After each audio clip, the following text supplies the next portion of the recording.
Sweater खूना खत्म होई जाइतो परिवार।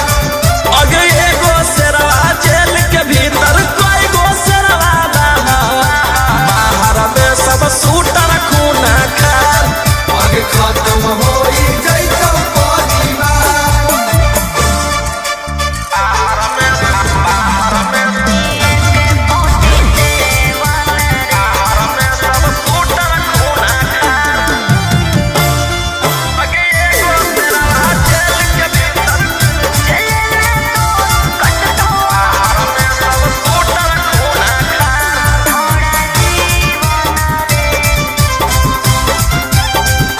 झूठे रखो हनिए के 47 रे लेके घूमो हनी गाड़ी S11 रे।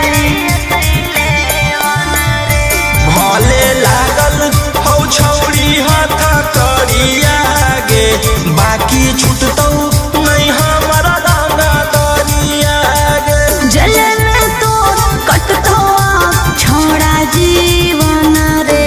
झूठे रखो हनिए के 47 रे लेके घूमो हनी गाड़ी S11 रे।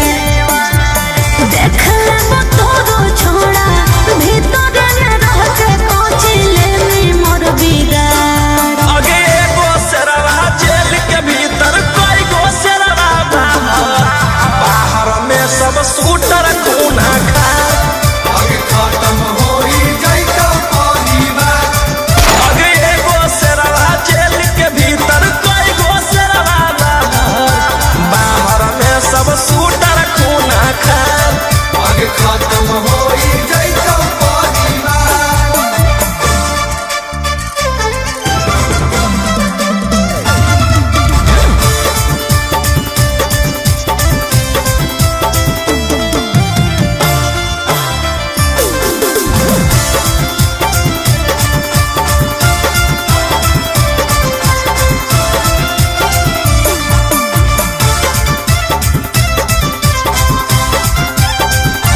बड़ी करो हनी तू बदमाशी रे।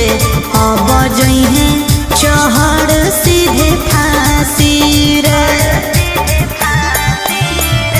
जे तू खेलो ही माहिर ही खेलावा में तोरा अकर निकल रह के जेलावा में। तू के तनो कर लेनी उपाय न मिलतो माफी रे।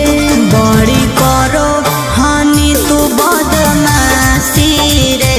अब जइहे चढ़ सीधे फांसी रे। राजा रोम सवन रोही बंद कराए देबो सारा कारोबार। अगे एगो शेरवा जेल के भीतर कोई गो शेरवा बाहर में सब सूटर खूना खार। आगे खत्म होई जाइतो परिवार। अगे एगो शेरवा जेल के भीतर कोई गो शेरवा बाहर में सब सूटर खूना खार। आगे खत्म होई जाइतो परिवार। बस खाली एगो ऑर्डर देना है।